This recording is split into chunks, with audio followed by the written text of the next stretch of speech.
साथियों नमस्कार। पराग सिंघल आगरा से नववर्ष की आपको पुनः बधाई, आपका अभिनंदन। भगवान से यही प्रार्थना है कि आपके लिए 2024 खुशियों से भरा हुआ हो, प्रसन्नतादायक हो, सफलतादायक हो। साथियों, प्रथम सप्ताह में ही हमने अपनी एसोसिएशन की चौथी एजीएम, फोर्थ एजीएम और टेक्निकल सेशन का आयोजन ग्वालियर में किया। सूर्यदेव का दर्शन नहीं हो पा रहे थे, लेकिन कृपा रही कि 5, 6, 7 जनवरी को सूर्यदेव के दर्शन हुए और इस कॉन्फ्रेंस में आए हुए सभी प्रतिनिधि बहुत प्रसन्न थे कि ना तो जाड़े का प्रकोप रहा, ना फॉग का कोई प्रकोप रहा। सब आए, आनंद लिया और एक दिन पहले आए थे और वापस शाम को चले गए। उनको रास्ते में कोई दिक्कत नहीं हुई, परेशानी नहीं हुई। बहुत अच्छा डिस्कशन हुआ। हमारे जो स्पीकर्स थे, सीए आर के अग्रवाल जी आरामपुर के हैं, स्वप्निल मनोट जी सीए स्वप्निल मनोट पूना से आए थे, सीए राजेंद्र अरोड़ा दिल्ली से थे, सीए सुशील कुमार गुप्ता दिल्ली से थे और धर्मशास्त्र लॉ यूनिवर्सिटी जबलपुर के असिस्टेंट प्रोफेसर अच्युत कुमार श्रीवास्तव ने जीएसटी पर अपना उद्बोधन दिया। जो हमारे प्रतिनिधि थे उन्होंने काफ़ी लाभ लिया। बहुत जल्दी विचार कर रहे हैं कि अगली कॉन्फ्रेंस भी करें। वैसे तो सीए अग्रवाल साहब जो है रामपुर में 25 फरवरी करने जा रहे हैं। तो साथियों, आपको सूचना तो मैं देता रहता हूँ वीडियोस पे, लेकिन आज मेरा जो टॉपिक है वो ये कि जो सचल दल है, मोबाइल यूनिट है, वो जरा सी त्रुटियों पर, जो मानवीय त्रुटि कह सकते हैं या ह्यूमन मिस्टेक जैसे कहते हैं, उस पर भी कर चोरी को बताते हुए पेनल्टी इम्पोज कर दिया करते हैं। जबकि जीएसटी में जो जीएसटी रूल है, उसके रूल 138 में कर चोरी की मंशा पर पेनल्टी लगाना, 129(3) के अंदर माल जब्त करने की प्रावधान है। लेकिन चूँकि इन लोगों को एक माह का लक्ष्य मिला होता है महीने का कि साहब इतना आपको टैक्स पेनल्टी वसूल करना है, तो वो कुछ भी मिस्टेक हो उस पर वो जो है पेनल्टी इम्पोज कर दिया करते हैं। और पेनल्टी इतनी इम्पोज कर देते हैं कि व्यापारी की कमर टूट जाती है। जैसे एक सीतापुर का मामला था, 1.5 साल हो गया, तो उसमें ई-वे बिल पे और जो इनवॉइस था उसमें पिन कोड गलत हो गया, तो उस पर माल पकड़ लिया गया। ऐसे ही एक अलीगढ़ मामला मेरे सामने आया, नज़र में आया कि साहब उसमें बिल पर जो प्रिंट मशीन से प्रिंट करते हैं उसको स्पष्ट नहीं था, तो व्यापारी ने ईमानदारी के साथ में हाथ से उसको राइटिंग कर दी। उस बात पे जो है पेनल्टी जमा करा ली गई। ऐसे एक मामला आया है हिंदुस्तान हर्बल कॉस्मेटिक बनाम state of UP and others के मामले में, जिसका निर्णय माननीय उच्च न्यायालय इलाहाबाद ने 2 जनवरी को दिया है। फैक्ट ये था कि व्यापारी कॉस्मेटिक व्यापार करता है, एक रजिस्टर्ड डीलर से दूसरे रजिस्टर्ड डीलर को माल की बिक्री इनवॉइस द्वारा की जा रही थी। वैलिड इनवॉइस था, सप्लाई की जा रही थी। माल की बिल्टी ई-वे बिल संलग्न पाया गया, उसमें कोई भी।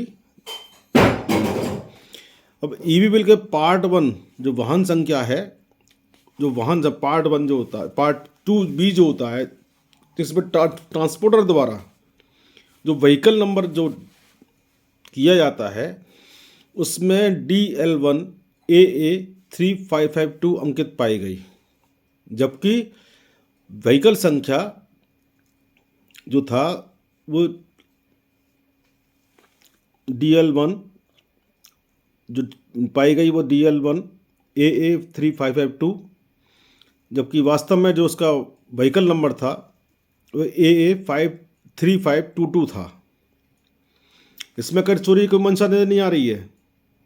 ह्यूमन मिस्टेक है भाई, आप जब कीबोर्ड आप चलाते हैं तो उसमें जो 3 और 5 में अंतर नहीं है, तो आपने 3 की जगह 5 की जगह 3 कर दिया, हो गया।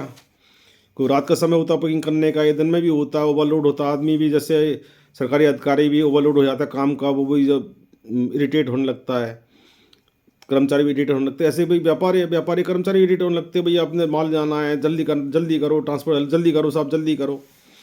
अब उस पर साहब ये मात्र व्हीकल नंबर में 3552 अंकित हो गया, जबकि 5332 अंकित होना था। उस बात पे पेनल्टी को इम्पोजिशन कर दिया गया। माननीय उच्च न्यायालय ने साफ कहा कि पारित अर्थन आदेश जीएसटी अधिनियम की धारा 129 के तहत इस मामले में विधिक नहीं ठहराया गया। अर्थन समाप्त कर दिया गया। और स्पष्ट बात ये मैं बता दूं आपको ध्यान भी होगा कि जीएसटी जो बोर्ड है, सीबीआईसी बोर्ड है, उसने 14 सितंबर 2018 को एक सर्कुलर इशू किया था इन सब प्रॉब्लम्स को देखते हुए, जिसमें स्पष्ट लिखा था। पर जो सर्कुलर नंबर 64 है, उसका आपने काफ़ी यूज़ किया होगा, मैं दोबारा रिमाइंड कर रहा हूँ। उसमें एक निर्देश दिया कि ईवी कि मैं वाहन के डिजिट में 1 या 2 डिजिट की गलती हो गई हो तो SGST 500 रुपीज़ और CGST 500 जमा कराकर निर्धारित कर दिया जाए और IGST के मामले में 1000 रुपये पेनल्टी लगा दी जाए और वाहन को मुक्त कर दिया जाए। चूँकि लक्ष्य पूरा करना है और अधिकारी कहते अरे कोई बात नहीं, पेनल्टी जमा कर दो, अपील में छूट जाएगी। लेकिन अपील में 90 डेज़ तो अपील का टाइम है, 30 डेज़ एडिशनल मिल जाता है, 120 डेज़, उसके बाद में कब नंबर आए क्या है। तो जो व्यापारी की जो कैपिटल अटक जाती है डिपार्टमेंट के पास में, उसकी कोई अहमियत या वैल्यू कह लो वो नहीं दिखाई पड़ती है। तो साथ ही ये बहुत ही न्यायप्रिय होना चाहिए। लेकिन साहब जीएसटी के अंदर अब मैं क्या कहूँ, शब्दों कहूँ कि पेनल्टी इम्पोज करने का एक कारण ढूंढा जाता कि कैसे हम पेनल्टी इम्पोज कर दें। मैं माननीय उच्च न्यायालय जो इलाहाबाद का है, उनकी जो न्यायमूर्ति हैं शेखर बी सर्राफ, एकल पीठ के सिंगल पीठ के जो जस्टिस हैं, उन्होंने निर्णय दिया है। मैं बहुत ही साधुवाद करता हूँ, अभिनंदन करता हूँ और सराहना करता हूँ इस निर्णय की कि न्याय संगत निर्णय उन्होंने दिया है। तो साथियों, आप भी ध्यान रखें इस सर्कुलर का, ऐसा कोई बात आता है तो आप उसका कोट करें।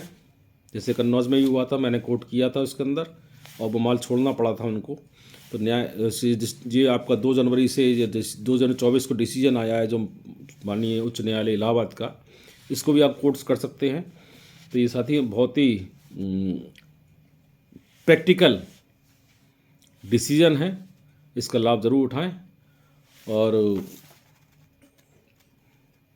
एक छोटी सूचना ये भी है, जो मेरे प्रेरणा स्रोत संतोष गुप्ता जी ने तैयार किया है पूरा ये ड्राफ्टिंग इसकी, जिसको मैं प्रेजेंट कर रहा हूँ आपके सामने। और अब जो GST 1 में ई कॉमर्स ऑपरेटर्स की जो सेल है वो भी अपलोड होगी। जो टेबल नंबर 14 जिसके बारे में सब जिस व्हाट्सएप पे चल रहा है कि सर टेबल 14 बढ़ा दी गई है और सब ये हो रहा है वो हो रहा है, तो बता दूं कि टेबल नंबर 14 में ई कॉमर्स ऑपरेटर के माध्यम से की गई कर योग्य टैक्सेबल सेल अपलोड की जाएगी। इसी क्रम में टेबल नंबर 15 में सेक्शन 9 सबसेक्शन 5 CGST के तहत ऐसी बिक्री जिस पर कर देता ई कॉमर्स ऑपरेटर पर है उसके विवरण भी ऑपरेट किए जाएंगे। जैसे 9495 जो है, जैसे आपका जो टैक्स फ्री आइटम उस पर किए जाएंगे। और जो EB बिल में या समाधान बिल जो डीलर्स हैं उनको अब नोटिस जारी होने वाले हैं, क्योंकि जो AG ऑडिट महालेखाकार जनरल जो ऑडिट करता है केंद्र सरकार द्वारा के अधीन रहता है डिपार्टमेंट, उन्होंने डिपार्टमेंटल काफ़ी ऑडिट किया, उसमें काफ़ी महत्वपूर्ण बिंदु जो है पॉइंट्स उन्होंने रेज किए हैं। इस आधार पर ये नोटिस जारी होंगे। जैसे एक EB बिल है, उस पर आपने एक इनवॉइस है, उस पर 2 इनवॉइस जनरेट हो गए हैं। समाधान व्यापारी है उसको यदि प्रांत भार बिक्री है तो ई बिल जनरेट किया है। भाई जो कंपोजिशन डीलर है उनके लिए बाध्यता है कि वो विद इन स्टेट सप्लाई कर सकते हैं, लेकिन उन्होंने आउट ऑफ स्टेट सप्लाई कर दिया, इंटरस्टेट सप्लाई कर दिया तो उस पर ई बिल जनरेट कर दिया है। उस पर भी नोटिस आएंगे आपके पास में। डीलर्स को अधिकतम देखा गया कि भाई फरवरी मार्च में जाकर पता लगता है कि हमारी जो 1.5 करोड़ की लिमिट है वो क्रॉस कर गई है, लेकिन वो उस पर कंपोजिशन स्कीम को ड्रॉ नहीं करते हैं, वो चलता रहता है। वैसे तो पोर्टल का रहता है, लेकिन पोर्टल भी कभी चूक जाता है तो उसके भी नोटिस जारी होने वाले हैं। और रिटर्न दाखिल व्यापारी द्वारा ई बिल जनरेट किए गए हैं, रिटर्न दाखिल किए नहीं जा रहे हैं लेकिन धनाधन ई बिल जनरेट किए गए, उन पर भी नोटिस आने वाले हैं। जो 0 के रिटर्न दाखिल हुए हैं या जीएसटी कैंसिल कर किए गए रजिस्ट्रेशन पर यदि ईमेल जनरेट कर दिए गए हैं, रजिस्ट्रेशन कैंसिल हो गया या जीरो सेल चल रही है, बड़ी प्रैक्टिकल बात सब समझे, जीरो सेल चल रही है लेकिन सर ईमेल जनरेट हो रहे हैं, तो सेल ही नहीं तो ईमेल जनरेट क्यों हो रहे हैं?